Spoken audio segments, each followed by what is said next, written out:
O'zbek Qirg'iz og'ayni tug'ishgandir. Qirg'iz o'zbek bir-biriga joni tandir. O'zbek Qirg'iz og'ayni bir tug'andir. Qirg'iz o'zbek bir-birini jonin berer. Biz bir-birin tushunguchi tildosh xalqmiz. Ming asrki maqsadi bir dildosh xalqmiz. To'y azasi urf odati egizakday, sig'inguchi xudosi bir dindosh xalqmiz. Biz bir-birin tushunguchi tildosh xalqmiz. Ming asrki maqsadi bir dildosh xalqmiz.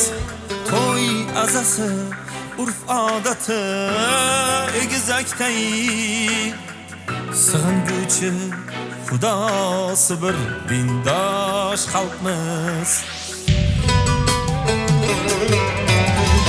O'zbek Qirg'iz og'ayni tug'ishgandir.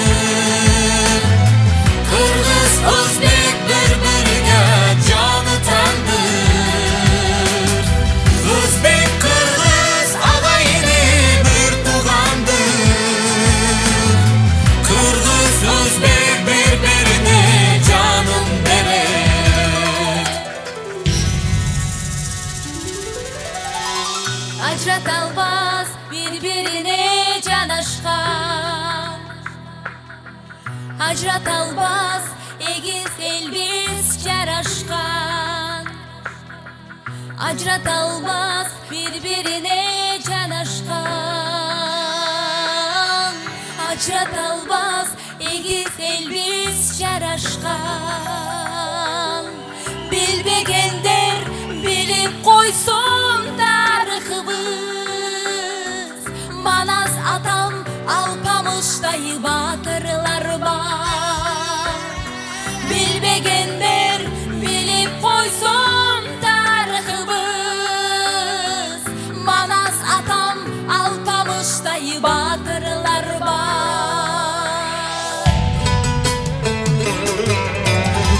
O'zbek Qirg'iz og'ayni tug'ishgandir.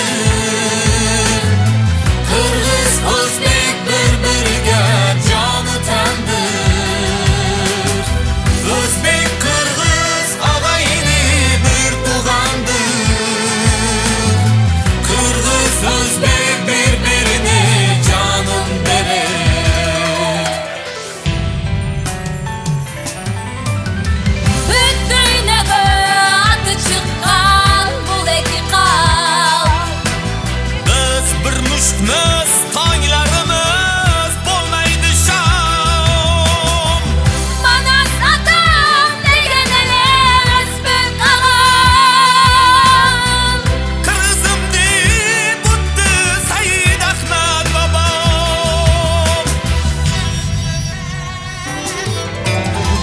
O'zbek Qirg'iz og'ayni tug'ishgandir.